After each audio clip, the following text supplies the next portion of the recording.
Okay. Good evening, everyone. My name is Bert Dicht. I am Vice President of Membership for the National Space Society. And on behalf of Larry Ahern, Vice President of Chapters, I'd like to welcome you to our NSS Space Forum this evening, The Road to Space, the First 1,000 Years. So as always, I like to just do a welcome to everybody who's joined us. We've been doing these since April. I believe this is our 18th activity, and they're really doing well, and we're looking forward to some great events in 2021 as well. So we're getting close to our year-end activities, and we'll talk more about that as we end up the session this evening. As a reminder on some etiquette for the Space Forum, ask if you're submitting a question, please use the Q&A function only, because that one is seen by the panelists, so we can get that directly to our speaker.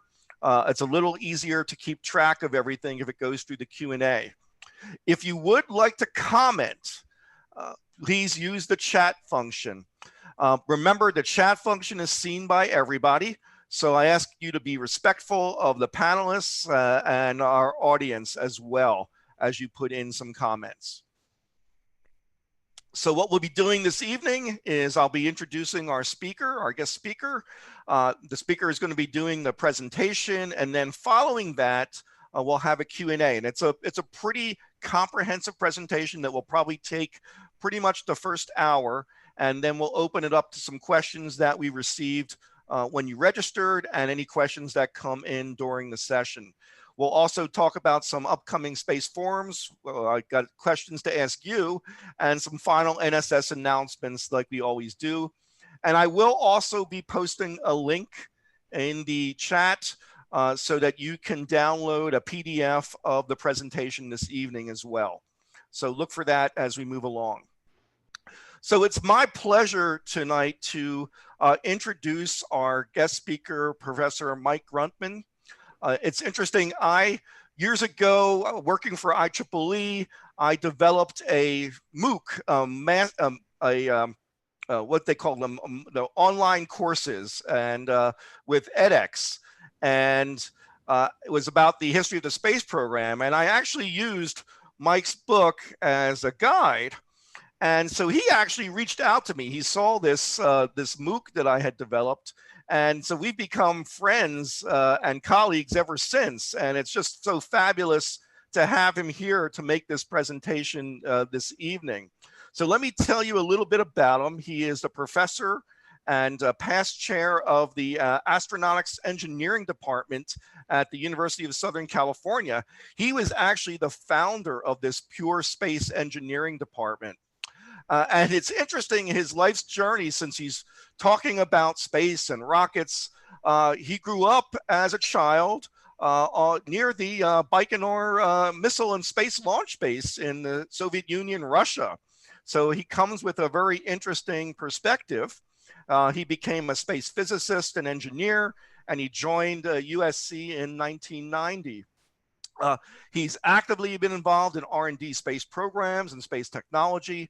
He's been a co-investigator on NASA missions, and he's the recipient of 3 NASA Group Achievement Awards. He's also authored or co-authored more than 300 scholarly publications, including 4 books. And again, I highly recommend Blazing the Trail, which is what this presentation this evening is based on. And it's won a great AIAA award.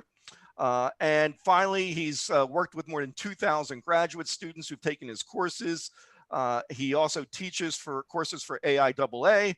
He's an associate fellow of AIAA and is an elected member of the International Academy of Astronautics. So he is a recognized expert, and I think you're going to be really thoroughly entertained. He does a lot of things on YouTube, and he's got 1.2 million views on YouTube with many of his educational videos. So with that introduction, I want to turn it over now to Professor Mike Gruntman, who is going to tell us about the road to space. So Mike? All right. I'm just going to stop sharing here so you can. Thank you very much. Let me get to the sharing. Let me I've got to turn mine off first, which, Okay. there we go. There you go. All set, Mike. All right. Just in case, pointer laser. Okay, thank you very much for your kind introduction, Bert. It's a pleasure and privilege to talk to this group. So far, I try to avoid national space societies. We're all busy with all kind of things, our own societies and institutes. So, but it's a pleasure because I know a number of people from the society and very familiar with the activities. So I will talk today about the road to space. The first 1,000 years is based on the book, and everybody can download the slides, the PDF of the slides of this presentation, and there will be URL will be sent to you by Bert. And also on the first slide here at the bottom right corner, there is my website and also my email if you want to reach me. And I also want to say that the information in the slides, probably 20% more there than I have time to talk about, because we have to make sure that I get in within this 1 hour. And so you can download and take a look on your own. So every October marks the anniversary of the beginning of the space age, the breakthrough to space, the launch of Sputnik or Sputnik that took place in 1957, followed by the American launches. So what happened after that, we know very well. But not much is known about the achievements that led to this event, and who prepared this breakthrough to space, what happened in the early days of rocketry and spacecraft, and who were all those visionaries and engineers, scientists, military and government people who paved the way for us to get to space. So if we go back, the principle, ancient Greeks observed the principle of rocket propulsion 2,000 years ago. And the hero of Alexandria built a contraption called AIAA, which is shown here, that it was also demonstrated the rocket propulsion. And the rocket propulsion principle is very simple. You throw mass in one direction, and because of conservation of momentum, there should be a force in the opposite direction, recoil or thrust. So this device, AIAA, was also the first device that implemented the linear motion or converted linear motion into rotary motion of a device. But this phenomenon remained curiosity and no practical applications in ancient Greeks. So 1,000 years fast forward, China. So the first rockets appeared in China, and they were solid propellant rockets. Solid rockets, that means the propellant was in a solid form. Now, when exactly it happened, we do not know. And the reason is linguistics. So in the early days, the Chinese warriors shot arrows from a bow, and very often they put flammable material on the tip of the arrow. In Chinese, this arrow was called fire arrow, but the same word is used for rocket in the Chinese language. So sometime during the evolution of this technology, the Chinese started to attach a container with the burning black powder inside that produced thrust, propelled the arrow. So this became a real first rocket, but the word that they used exactly the same, fire arrow. So when exactly this transition occurred, we really don't know, but sometime around the year 1000 something, 1100, and at 1232, there was a very major application or use of rocketry by military. Chinese rockets remained very small and inefficient, only a few hundred yards, and but the Chinese excelled in building multiple rocket launchers, basically a baskets, as they called, where a number of rockets were put in and a couple soldiers operated that. In contrast, as we'll talk in a few minutes, India developed much more sophisticated and larger rockets. So who was the first? We're saying Chinese, but we really don't know. It could have been China or India. Chinese records are certainly much older than the Indian ones. So, but why China and India? Well, first of all, the solid propellant, it's a black powder or gunpowder, that the word again appeared later when guns appeared. So the black powder consists of charcoal, sulfur, and saltpeter.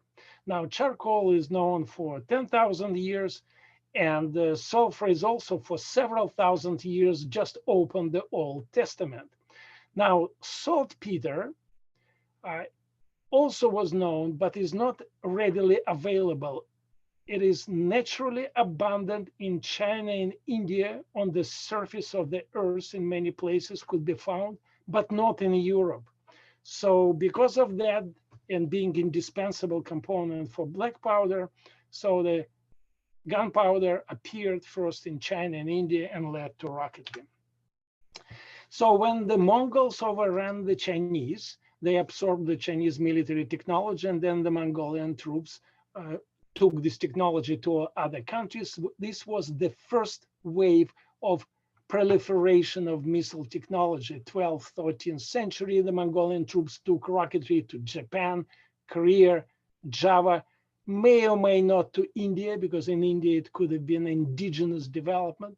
They took it to the Near East and even to Europe. There was a rocket used in the Battle of Legnica. It's modern day Poland. So the typical story that people say the Mongols learned from Chinese rocketry and then brought gunpowder and rockets to the Near East and taught the Arabs and the Europeans.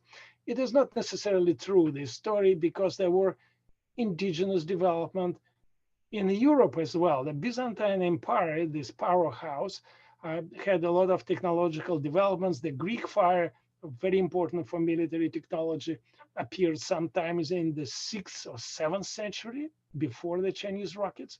And there was a fellow, Marcus Gracchus, Mark the Greek, who described the gunpowder-like mixtures and projectiles as early as the 9th century. Remember, there are clever people in many places in the world, and there was no internet or even physical review journal to communicate in those days.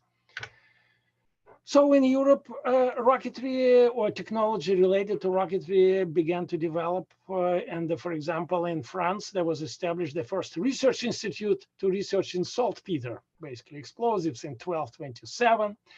And the rich Italian cities such as Venice, Genoa, Pisa led the European technology development in those days in the Middle Ages. Why? Because these Italian cities were at the crossroads of trading routes. On one hand, they traded with the northern countries, such as Germanic lands and France and Britain. But on the other hand, they traded with Oriental countries. And in trade, there was also exchange of ideas. The merchants learned about technological developments in other countries. So these rich Italian cities led the European technology development in those days. And the first recorded use of rockets in European warfare was in 1379 in Italy. It was actually in Pisa. So, and the rockets were shot from troughs. In a second, we'll talk more about that. Now let's go back to India. I said that India could have been also a birthplace, or at least independent development of rocketry. Now, we do not have records as old as in China, but in 1399, there was a Battle of Delhi, where the Indian forces deployed 125 elephants, war elephants, with hoodas on top. And a hooda is a platform sitting on the top of the elephant with the soldiers, and the soldiers threw grenades and rockets. 1399. Indian terrain was very conducive for the development of rocket technology because there were very lousy roads. So you cannot pull artillery pieces through the Indian terrain. But rockets could be carried by packed animals and by humans. So, and rocketry became very well developed. Now, in the middle of the Indian subcontinent, just if you think about this triangle, just right in the middle, there was a Mysore state. It's actually close to the modern day Bangalore. And the ruler of Mysore, Hyder Ali, even established a dedicated rocketeer force in his military, 1,200 men strong. His son, Tipu Sultan, increased this force to 5,000 men. So it was a major operation. Now, the Indians introduced a major technological advance the Chinese could never do. So in the Chinese rockets, a rocket was basically a case with the black powder inside. Now, the case was made out of several layers of paper glued together. So it was a limit on the pressure that you could have inside. The Indians introduced a major innovation, metal cylinders to contain the black powder. So now they can have much higher gas pressure inside. And because of that, the range of Indian rockets increased to 1.5 miles compared to a few hundred yards for the Chinese rockets. And the weight also increased to, say, 10 or 12 pounds.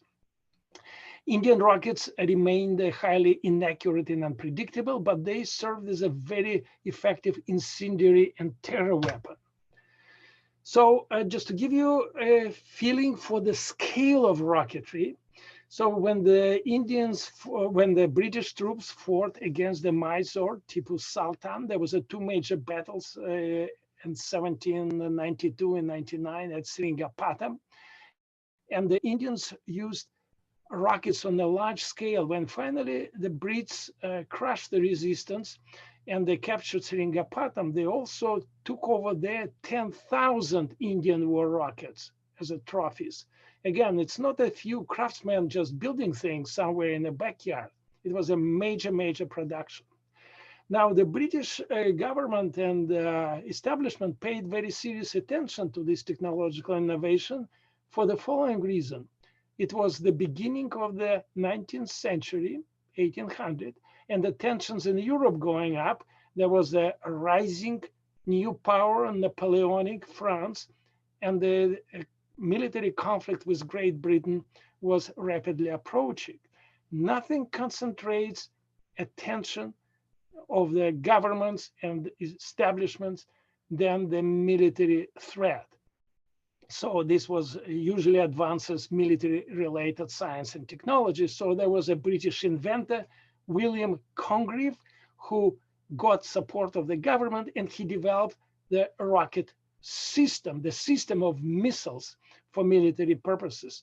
The rockets became known as the Congreves after his last name. The first use was in 1806, where the British Navy attacked the French city of Boulogne. And the next year, in 1807, the Royal Navy burned down to the ground using rockets Copenhagen, the capital of Denmark. So a rocket at that time consisted of a warhead attached to a case inside which was a gunpowder grain. It's solid propellant inside the case is called a grain. There was a base plate with opening at the end, the nozzle, you could think about this. And there was a guiding stick to provide stability of flight. So William Congreve to develop the first missile weapon system in the modern sense in the following, that it was rockets of a different sizes. They flew a couple miles. The weight of the payload or warhead ranged from a few pounds to 300 pounds. So they were made in a standard way. They had interchangeable parts. There was a tooling was developed to service all of them. There was a various warheads available and even small parachutes payload could be launched. So it was a truly weapon system, and there was a uniform and in a standard way interserviceable. You can see some Congreve rockets in the National Air and Space Museum in the United States. Now, the British Army and Navy used rockets. Obviously, the ground troops, they shot from troughs type, no changes because of the guiding stick. And the Royal Navy used the rockets also very extensively, and they, because of their incendiary nature, they were very effective against wooden shipping and against sails. There's also another critically important feature of rocket. In contrast to artillery, rockets don't have recoil. If you put a cannon on a boat, flat bottom boat, as shown here, you put a cannon and fire it, chances are, because of recoil, this boat would capsize. So rockets don't have recoil, so they can be put on the small boats and they can go into the shallow waters where the regular naval ships couldn't go. Later, 1 century later, the same feature would lead to introduction of rocketry on airplanes. World War I, thousands of flimsy airplanes are flying and fighting each other. And when a pilot shot a machine gun from an airplane, the entire structure vibrated. You couldn't increase the caliber or put even a small caliber cannon under such an airplane, it would have disintegrated due to recoil. But rockets could be fired, increasing caliber of the projectiles. And this is exactly what happened. The first use of rockets from the airplane was in 1916. The French Air Force did it, and it was in the Battle of Verdun. Going back to the early 19th century, there was a major technological advancement in 1815. So the guiding sticks were on the side, and it was not convenient. Accuracy was low. So there was invention to have axial guiding sticks.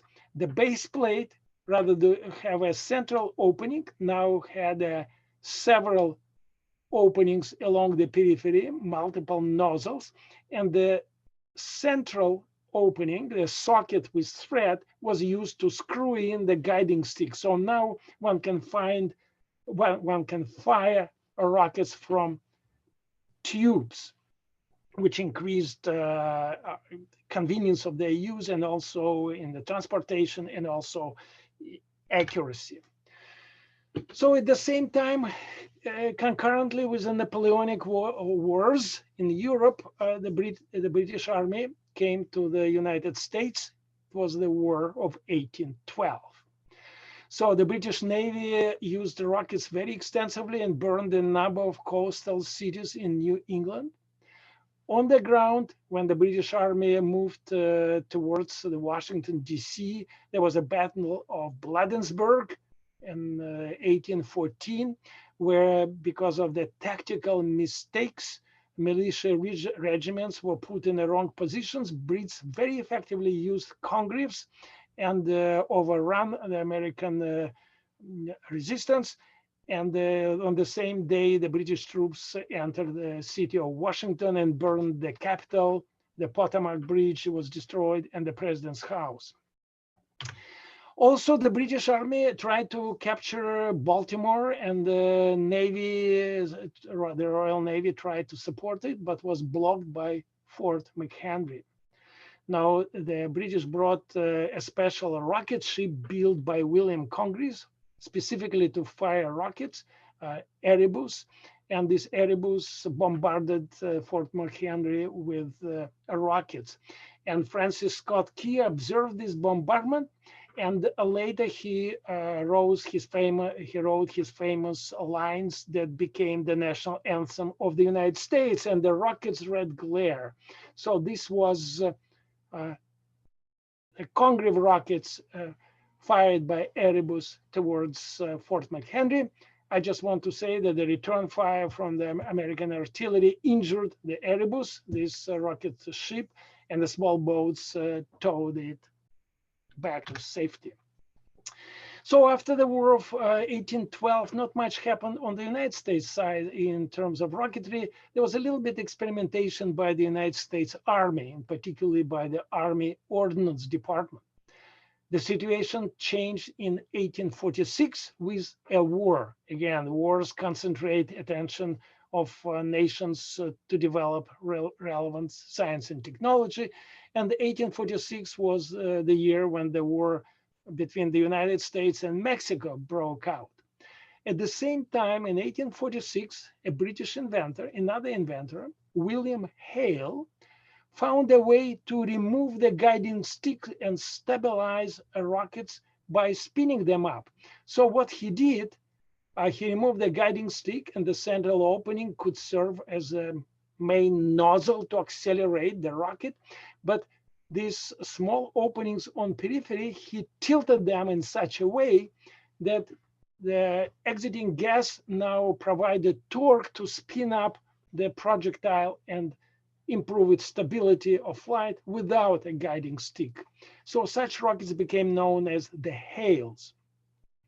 Now, Hale brought his invention to the United States, and in a remarkable feat, within 8 months, the prototypes were built, tested, and there was a joint procurement program by the Navy and the Army to buy and produce these rockets. And within, again, 8 months, already 2,000 rockets were built and deployed.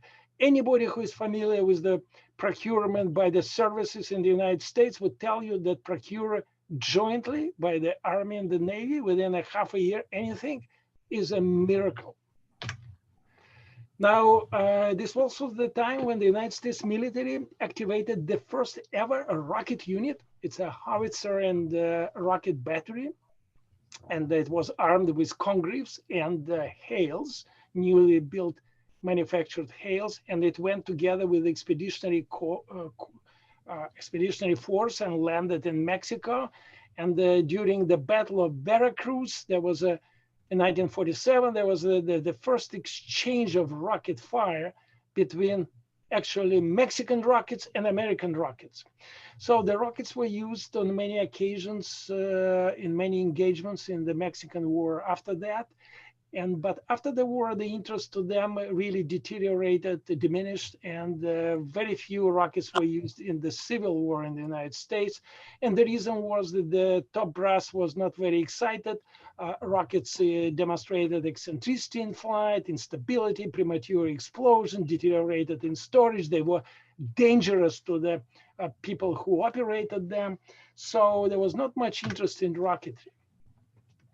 So looking at the 19th century, after the Napoleonic Wars, where the Brits introduced rockets and used very widely, not only in the United States, but also against the Napoleon troops in the Battle of Waterloo, for example, the rockets were used widely. So many countries got interested, and a number of countries established major rocket development operations. For example, Sweden, Switzerland, Austro-Hungarian Empire, Denmark, France, Russian Empire, and many other countries built small rocket establishment. The first country that followed the British experience with the Congreve rockets was, very few people think about this, was Chile, the young republic that just threw out the Spanish became independent in 1819. And the Chilean Navy, Armada Chilena, went to Callao. This is the port city close to Lima, Peru, where a lot of Spanish shipping was there, and attacked the Spanish Navy there by rockets that they built. So they built like 1,000 rockets, the Chilean Navy, and only like 15% performed properly, but still it was a major effort. And so the Chile was a historic achievement by this country.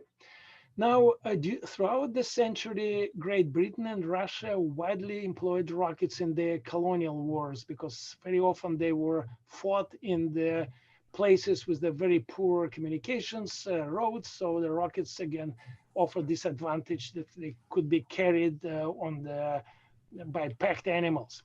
There was a major exchange of rocket fire in 1850s during the Crimean War, where the three countries that had troops there, the Russians, the British, and the French, all of them used rockets on a large scale.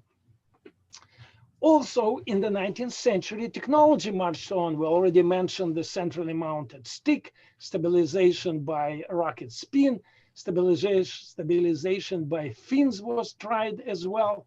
And the same William Hale of the Hale rocket fame introduced the hydrostatic press to press the black powder inside rocket cases. This improved the quality dramatically and made also production of rockets much, much safer. Another interesting development took place in Russia, which developed a very large rocket establishment in the 19th century, was that in 1834, the Russians built a submarine 20 foot long, and it had two rocket stands that could fire 3 rockets each from a submerged position. It was a super secret project, and very few people knew about that. And after a few years or 10 years, it was even forgotten in Russia and was rediscovered in 1890. Again, it's 1834, the submarine launching missiles. So with all this excitement, rockets actually almost disappeared by the end of the 19th century. And the reason was advancement of artillery. 3 main technological advances caused it. First of all, rifle barrels. This led to the spinning up projectiles, and the flight became much more stable and precise, improved accuracy of artillery fire. Then the breech loading, in contrast to muzzle loading, so the breech loading of artillery pieces increased firing rate. And finally, the Bessemer steel process produced a superior steel that allowed to increase pressure in chambers and barrels of artillery pieces, and this increased the weight of projectiles and range. So basically, rockets were off as a military implement, and they remained in fireworks and in the whaling industry. So when the military retreated from their interest in rocketry, the writers moved in. And actually, for a couple of centuries, writers brought the ideas of spaceflight, going to other planets, and for a couple of centuries. Nobody did more to promote spaceflight than the French Jules Verne. In particular, his classic novel, From the Earth to the Moon, was a seminal work on spaceflight.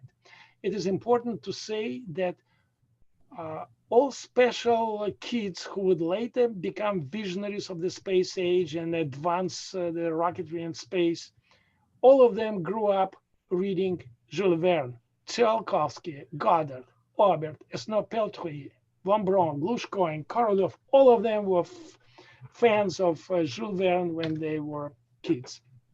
Now, when these writers writing books about going to outer space, to other planets, their characters, they did it for non-practical reasons. So it could have been a curiosity, for fun, a bet among friends, or escape death or wives, but never with a practical, useful goal. Until 1870. At that year, Edward Everett Hale published a story, The Brick Moon, in the Atlantic Monthly. So Hale lived in New England, and many folks there, they were sailors, fishermen, and many of them died in sea, losing their bearings and getting lost. So Hale said, okay, we have the moon orbiting the Earth, roughly at the equatorial plane. And when you look at the moon, you can determine your latitude. What if we create an artificial moon that flies around the Earth in a polar orbit? And then looking at this moon, one can establish one's longitude.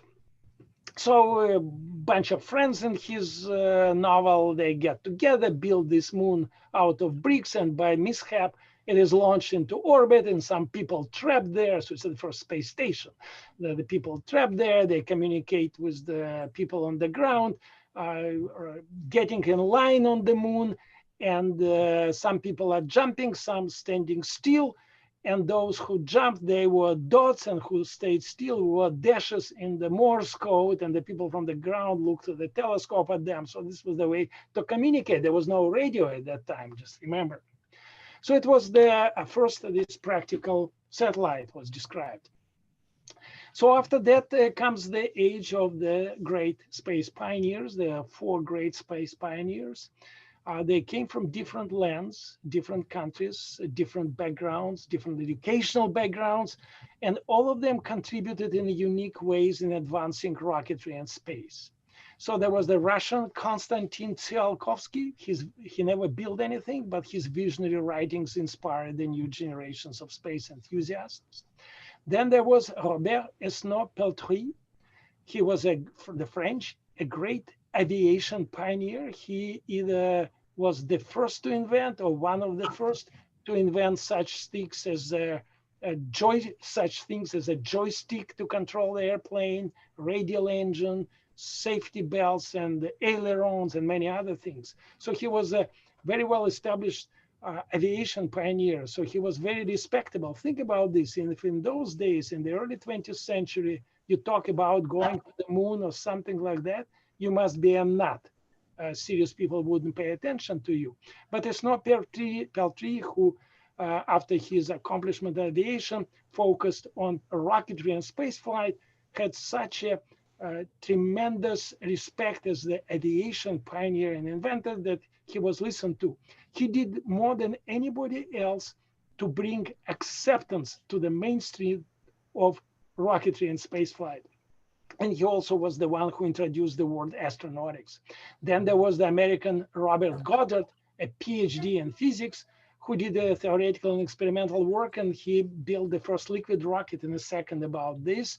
And there was a Hermann Oberth, who published a highly influential book on rocketry and spaceflight in 1923 and introduced many important concepts in propulsion and rocketry.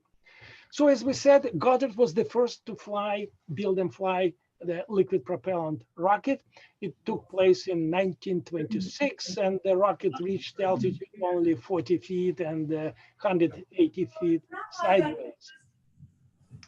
Now, Goddard also, a decade earlier, he also demonstrated experimentally that a rocket would work in vacuum. And again, although now nobody doubts that, but in those days, still a lot of people didn't think that a rocket could work in vacuum. And there was a very ugly story that when in 1920, Robert Goddard published a technical report where he mentioned how the rocket would propel, say, on the way to the moon.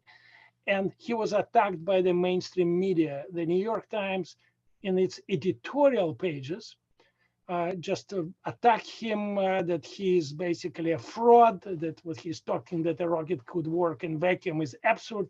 And other newspapers jumped on him for that. So he was personally hurt very, very much and became secluded and stopped communicating with basically anybody else about rocketry. He moved to New Mexico and after that for his experiments. So this had a major impact on his life and work. So it was an example. One of the commentators in the United States, one of the most popular, introduced the notion of drive-by media, I think 10 years or 15 years ago. So this was an early example of that when it was a media hit and with the major bad consequences. It was a fake what they did, but and the media moved on. Only in 1969, the New York Times sort of apologized, but it was, again, too late. So Robert Goddard built rockets by 1937 in New Mexico with a couple of technical assistants. His rockets reached 9,000 feet, and he had 200 patents. Now, because he did not communicate with other rocketeers, practically everything would have to be reinvented. And Theodore von Karman later wrote that Goddard was a dry branch on a tree of American rocketry, because again, he invented a lot of things, but people would have to reinvent everything. So the first modern rocket came with the World War II. This was the German A4, popularly known as V2. So Vernon von Braun led the technical development under the guidance of the Colonel and then later General Dornberger, also a rocketeer. Now, the rocket was really a technological marvel. It could travel 180 miles. It carried a warhead of 2,000 pounds or 1 metric ton.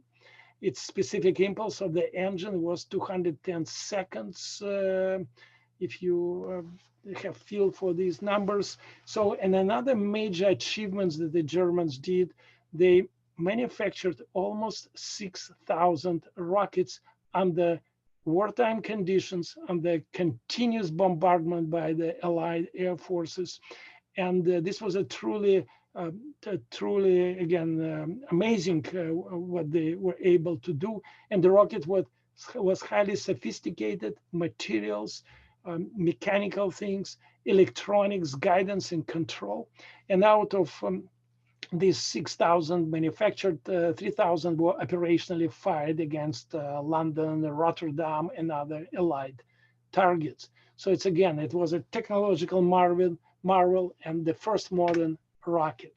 So what will happen in the United States in those days, in the World War II? So the rocket technology, the few groups advanced, and one of them, perhaps the most important, was under Theodore von Karman at the Caltech, the California Institute of Technology. They focused on the jet-assisted takeoff first to provide airplanes with a small rocket to take off in a from a short runway.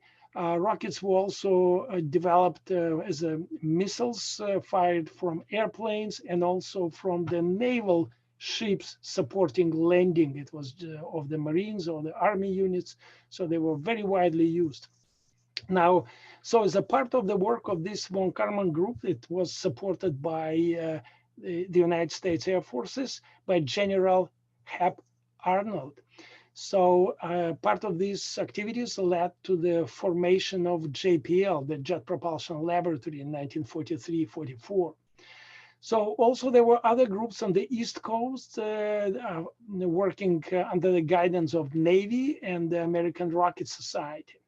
Also, the first thing happened in the world, and again, this is a pure American development, that the private industry moved into rocketry, because in all other countries, its governments were at that time only. So the first rocket company was formed in December of 1941, just days after the Pearl Harbor, Reaction Motors, later absorbed by Thiokol.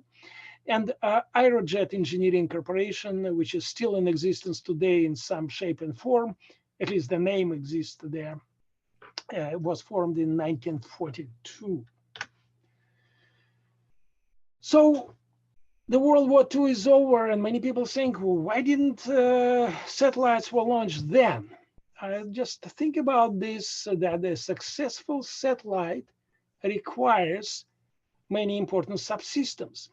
So radio telemetry for data transmission was demonstrated only in 1932. And when I'm saying demonstrated, that means it will take several more years before the technology sort of proliferates and other people, in addition to those who pioneered that, could use it for applications. Solar cells were developed only in 1953, the first solar cell. So if you launch a satellite earlier, there would be no power. Onboard propulsion system, just for again, the attitude control, for example, and orbit maneuvering, cold jets and hydrazine monopropellant, 1962 development. Attitude control and navigation, guidance navigation were in a little bit better shape because ballistic missiles required them. They were developed in a very active way, and also strategic aviation that progressed dramatically during World War II. For night bombing in particular, the navigational systems were important. And then the large rockets for their testing required large testing ranges, and the appropriate test ranges were established only in 1949 at Cape Canaveral in the United States, and in the Soviet Union, Tyuratam or Baikonur in 1955. So during all these post-World War II years, both countries, both adversaries in the Cold War, the Soviet Union and the United States, have been developing ballistic missiles with the increasing capabilities in accuracy, range, and payload. Now, V2 was not the only one inherited technology. There was a number of independent technologies. So this, for example, is 1948 flight of conveyor built by industry built rocket MX-774, and this development would lead to the Atlas ICBM.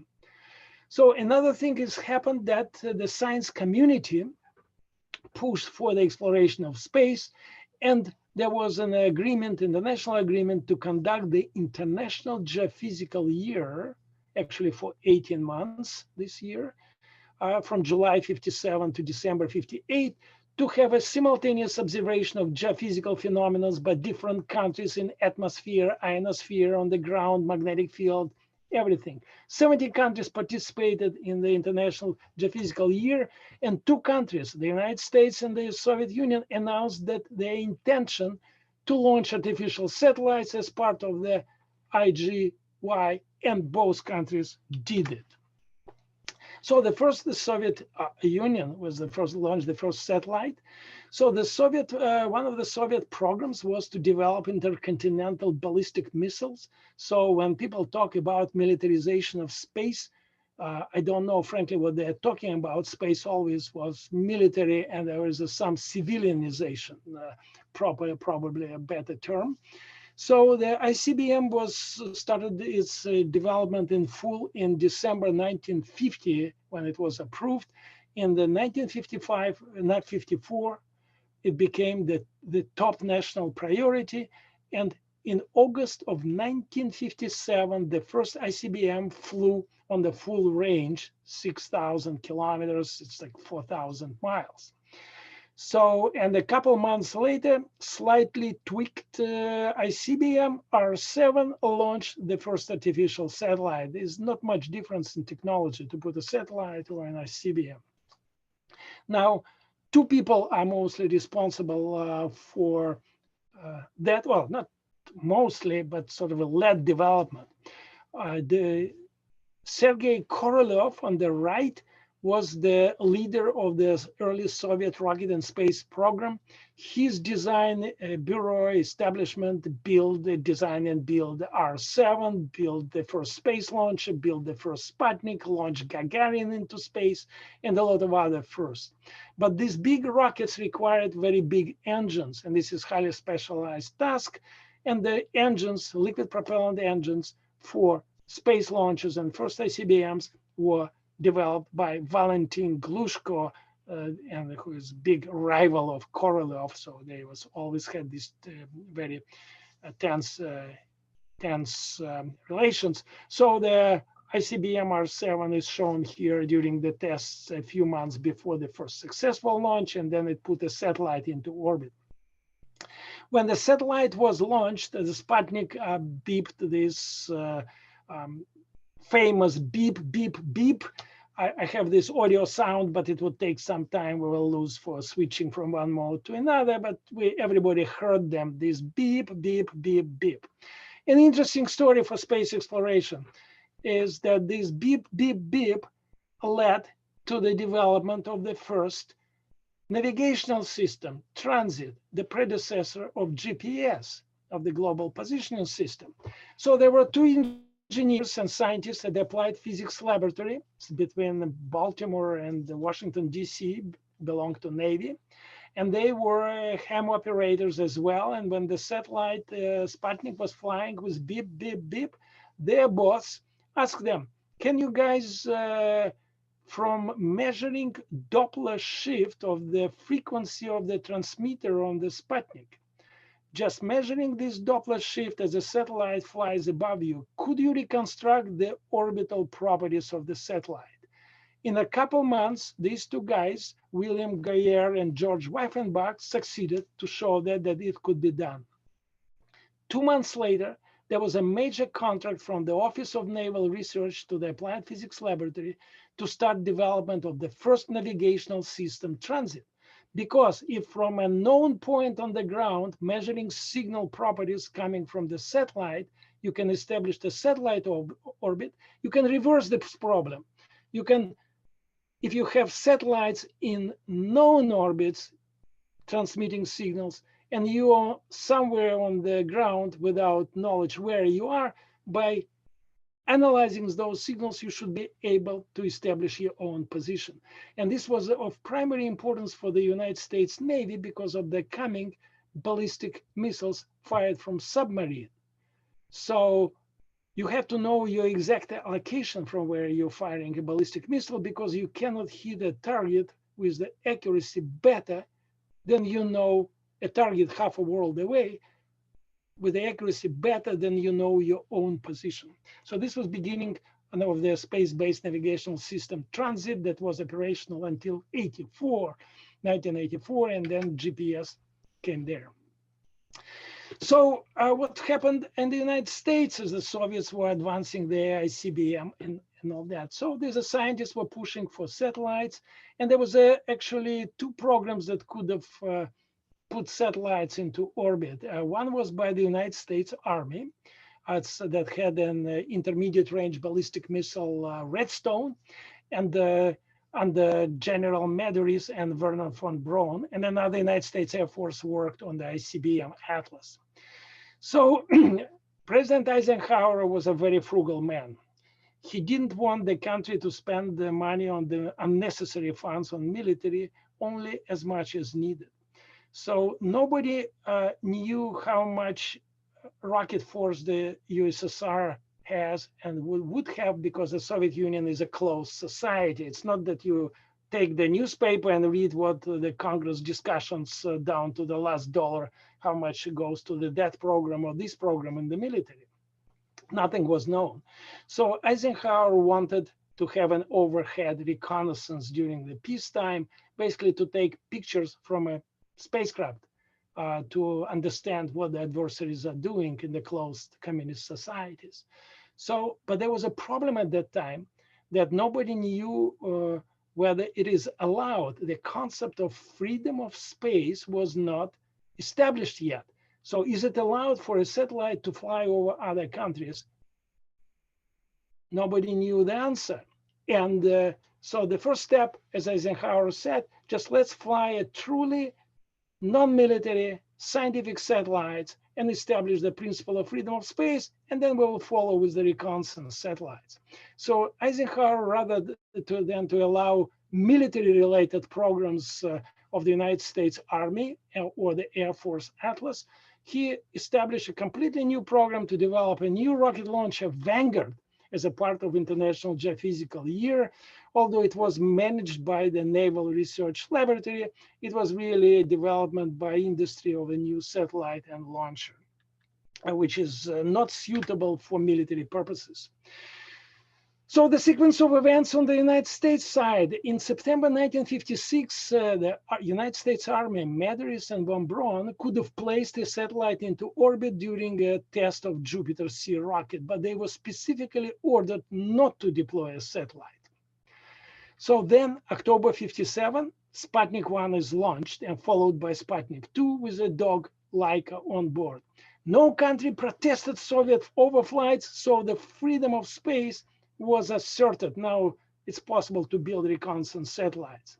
Now, Sputnik had a tremendous effect on the world and was a powerful weapon in the sharp ideological confrontation of the Cold War. United States government anticipated the launch, but public was eventually shocked. I mean, our very uninformed media and politicians politicized the event up to the hilt. So it's nothing new if you think that media politicized today. This was after the Sputnik, just not much different. So after this happened, Sputnik 1 and 2 went up. So the president allowed the United States Army also to try a launch. So now Navy continued to build the Vanguard program, and Army was allowed to launch what would become Explorer. Now, the first succeeded the United States Army on January 31st, 1958. Explorer 1 was launched. This iconic photograph of William Pickering, James Van Allen, and Vernon von Braun on the right, holding the Explorer 1, and this is the launcher that put it into orbit. Now, only 1.5 months later, Vanguard 1 was launched. This shown on the right. This new rocket launcher that was developed by Navy under the direction of Navy, a pure scientific launcher. And finally, in December of 1958, Atlas launched the first communication satellite ever into the orbit, SCORE. Now, the program Vanguard was maligned for decades, that allowed the Russians to be the first, blah, blah, blah, and the people were attacked in the media and in the popular culture almost as traitors. This is completely false.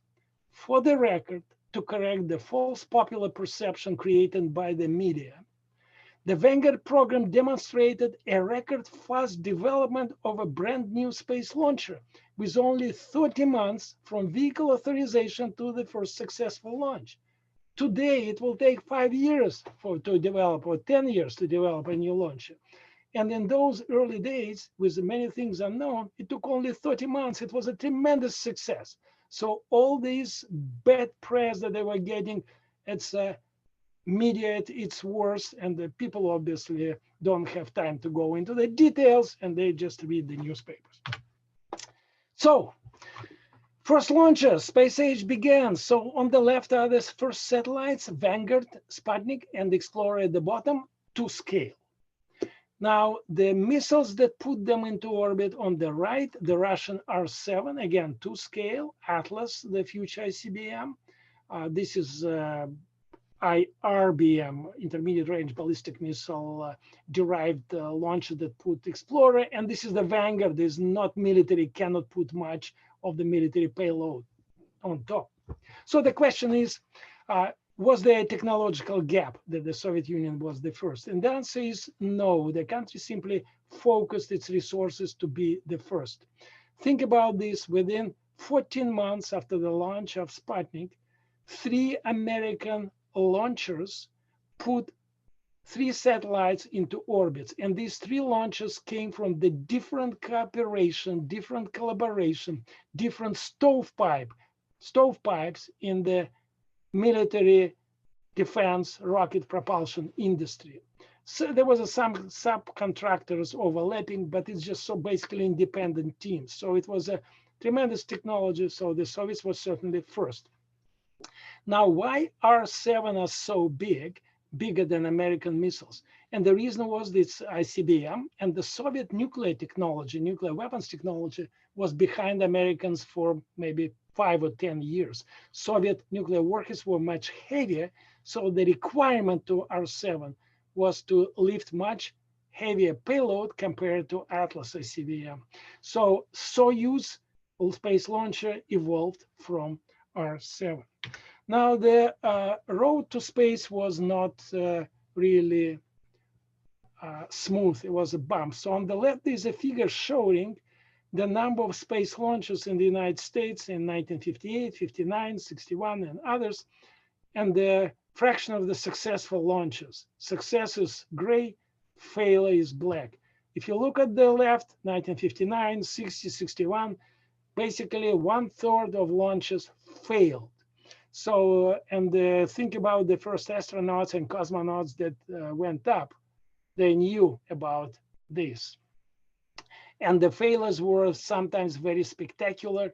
So on the top, there's this video showing Titan 1 being destroyed in 1959. Again, there's very steep learning curves.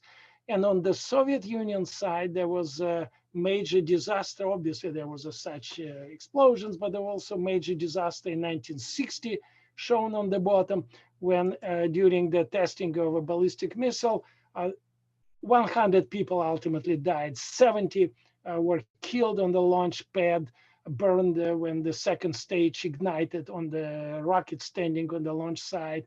And again, it was just terrible disaster. Almost 100 people died.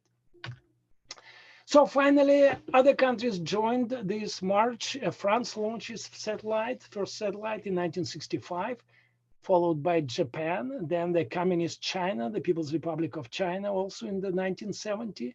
United Kingdom was the last European country launch an independent satellite in 1971 from Australia. After that, the European countries pulled their, I'm talking about Western European countries, pulled their resources into the European Space Agency. In the 1979, they launched the first Ariane rocket. Then India launched its satellite on its own rocket, Israel in 1988, Iran in 2009, and North and South Korea in 2012 and 2013. So the first 1,000 years of rocketry brought us spectacular successes, and we reached the cosmos. The next 1,000 years will be even more exciting. And nobody said that the road to Alpha Centauri would be easy, or because this is a National Space Society, that the settling on the moon and on Mars would be easy. Per aspera ad astra, through difficulties to the stars. Thank you very much.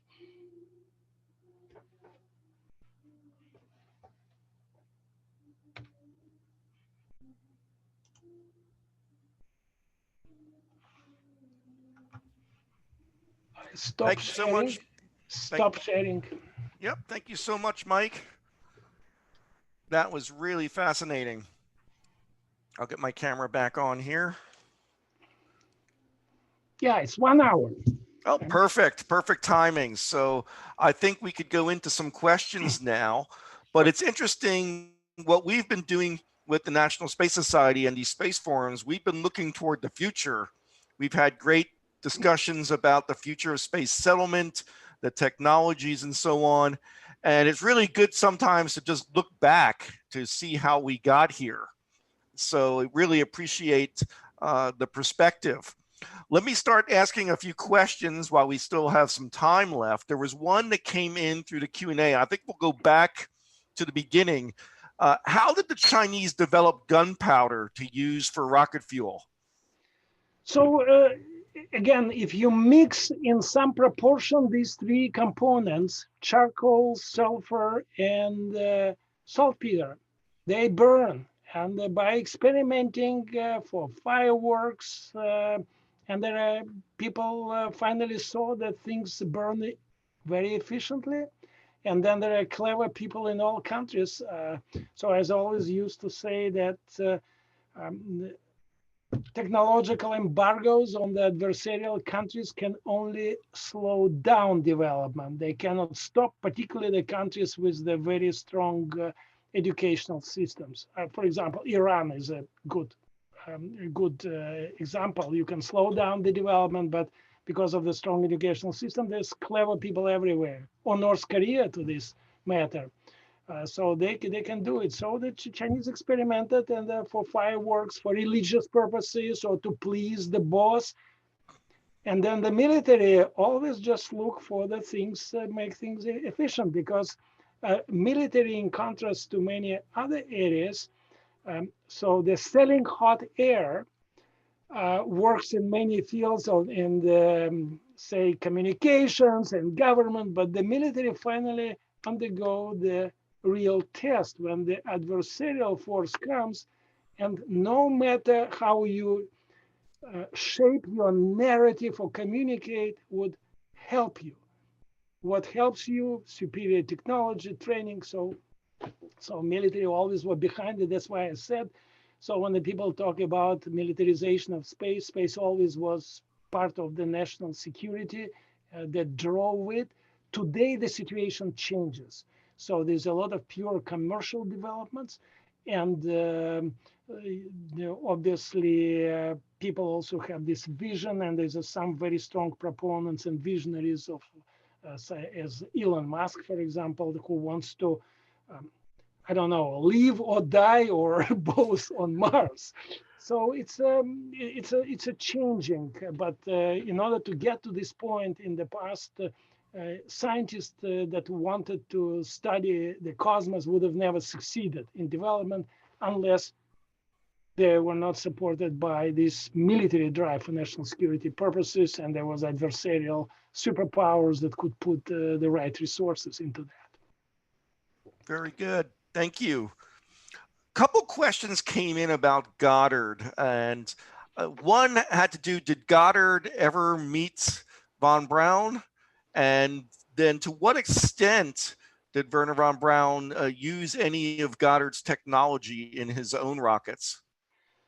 So I think they have never met. I've never seen any reports that they ever met.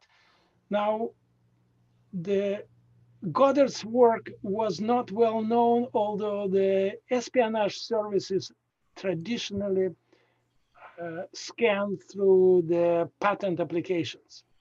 As it's the Soviet Union that has been doing it in the United States since late 1920s. The German intelligence, I'm sure, also was doing. So beyond that, Goddard was very secretive about his work, but there's also another component. If you're an engineer or scientist, you're working on the rocket, you have your own ideas, and very often you don't need too much to advance the technology. You need just one small spark. Or they launched, and on the rocket there was this tiny fin somewhere, because you already thought about this problem for a couple of years yourself and experimented. And this triggers, and you can do it on your own. Sometimes you need a tiny seeds, and not really to steal the technology. This happens when you have your indigenous space and engineering capabilities. And the United States, for example, was very good at that. And the role on the German technology is very often overblown. I saw just actually one of the questions just alluded to that. There were really 3 different independent programs in the United States. One, Navy always had its own independent program that didn't benefit much from the German 120 engineers that came to the US. Also, the Air Force was doing it independently. This Convair program that led to Atlas. So it's Germans, certainly the von Braun team contributed to development of technology, and particularly under the umbrella of the United States Army. But there was also a lot of indigenous development in other parts of the country. American Rocket Society was very active, and again, a couple of companies grew out of their activities. So they were important, but not that important. It would have happened maybe with a small delay. Now, on the German side, it was happening the same. Even if they saw some Goddard patents, again, the engineers already highly qualified were working on that. They might have got a little bit hint here or there, but there were also reports there was a zero, they knew nothing. And again, when the people quote some German engineer that, well, we didn't know anything, it does mean that everybody did know the sum of, because it's very often the information about activities in other countries is highly compartmentalized. So an example is that the Soviet nuclear program that benefited from the espionage in the United States in 1940s. So people working in the nuclear program didn't know anything because the Soviet espionage network provided information to 2 or 3 people on the top of the Soviet program. And these people, to hide the source, occasionally at the working meetings, giving suggestions, oh, why don't we try pressure or put a wall on the left side, on the right side in this warhead? And it miraculously worked because the Soviet intelligence lifted that. But the people working there didn't know even about that. So when one reads the stories that German engineers said they didn't know anything, it may be true, maybe not. We really don't know. But if the information came, it didn't play the decisive role. It's a question of a few months. If you have a qualified team, we have the same laws of nature. We will find the solutions. Just give us money, remove these suits, keep them in the offices, and let us do the job, and we will find the ways we will do it. If you have a quality engineering and scientific workforce, this country does have it. Not every country has it. China has it today, didn't have in the past. China has it, India has it, obviously the Soviet Union, Europe has these qualified people. Give money and time and we will do it. Very good. Quick question about Goddard. In one of your slides, you showed that he had like 200 plus patents related to rocket technology. I know that he turned very inward after that New York Times editorial and became, as you said, very secretive and did things without exposure. Von Karman sent people to talk to him, things like that. But when you looked at when governments actually got involved with rockets and you still had, with the full weight of the governments behind them, rockets exploding, where do you think Goddard could have been had he opened up a little bit and allowed some expertise to come in, especially engineering, since he was not an engineer, he was a physicist?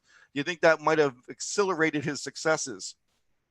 So if he had the rights, if he had the support, well, first of all, his work was supported by Guggenheim Family Foundation. Right. So it was not government support. And the head of the German wartime rocket program, General Dornberger, in his memoirs wrote a very important statement. He said, rocket is a so inherently complex system. This is no even most gifted inventor can do it. You need a large organization of hundreds of scientists, engineers, just to have it happening. So if Goddard was supported, he probably achieved much more, but also his managerial talent would have been now important.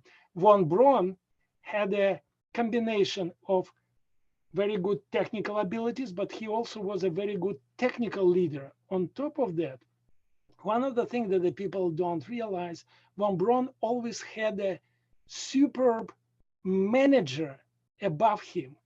In Germany, this was General Dornberger, who was Rocketeer in his own sense, but he was a superb manager providing all these government programmatic things, just bringing finances and all that. In the United States, von Braun was under the Army umbrella, where there was a General former Colonel Toftoy and General Medaris, who were superb managers. And as a team, it's only as a team you can do it. A great engineer or scientist cannot develop a system as a rocket.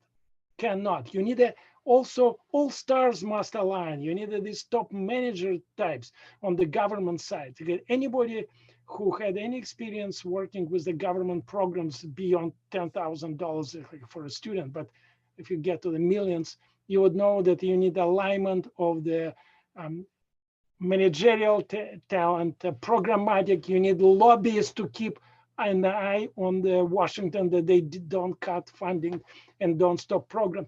GPS, the global positioning system, so important, so wonderful, providing so benefits, was closed a few times to be canceled during the early days, because again, there's a fight between programs with the compelling tasks, objectives, and the limited amount of funding.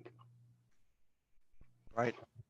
It's always that challenge with these types of programs. Let me ask a few questions that came in, and I know we're running out of time, but one of our members asked about Ben Bova's role in the Vanguard. I don't know if you can comment on that. I don't know anything about that. Okay, just wanted to get that in because that was an NSS question. Another one that came in, could you discuss Marvin Whiteside, Jack Parsons' role in the rocket propulsion development and his co-founding of JPL? He did play a role. He was certainly an individual, a character. but exactly how much technically he contributed or could have contributed, I just cannot comment. I'm not qualified simply. And again, when the moment that you go beyond the just sandbox in the laboratory, it's becoming an operation of many people. Theodor von Karman, brightest, brilliant man who did fantastic things. He was the person head of Aerojet when it was formed. And at one day, a general in Washington told him, Theodor, oh no, Dr. von Karman, just go back to the laboratory, find a manager because you are ruining that. And they brought Haley. That's a lawyer. He was a former attorney doing immigration status for the von Karman and his family. So they brought him, and he became the president of Aerojet, and it became smoothly interaction with government funding, reporting, businesses, and congressmen and everything else. So Parsons, he was a character. He was doing some stuff, but again, I'm not qualified to comment simply how much he did. Very good. The last question I'll ask has to do kind of a speculation. You mentioned about the next 1,000 years in rocket technology. I'm not asking you to predict that far ahead, but based on where we are right now, where do you think you see us? And when I say us, I mean the population of the world, not just the United States, but there's a lot of other groups working on rocket technology. What do you think? Where do you see happening in the next 15 to 25 years in terms of rocket technology? So it's the fundamentals, unfortunately, will probably remain where they are. We really reached a level of sophistication in the science and technology, fundamental limits, unless we come up with a new physics, but nobody sees that, just where it could come from. Unless we come up with that, our capabilities would remain limited. What will dramatically improve, and we see elements of that, the cost may go down, because still there's a major things like reusability, or maybe combining flying in the atmosphere, taking some atmospheric oxygen for acceleration. So all these things may combine that will drive the cost down. And probably if you drive the cost down by a factor of 2 or 3 more, because it's already going down, but if we maybe a factor of 2 or 3 more would open tremendous applications in space. And we already see this burst of multi-thousand satellite constellations proposed and being in the process of being developed. So it's a lot of commercial applications, but also we will finally probably get to the moon and stay there. This would happen most likely, although politicization, unfortunate politicization of government programs is with us. It will slow down this progress, but we will certainly get to the moon.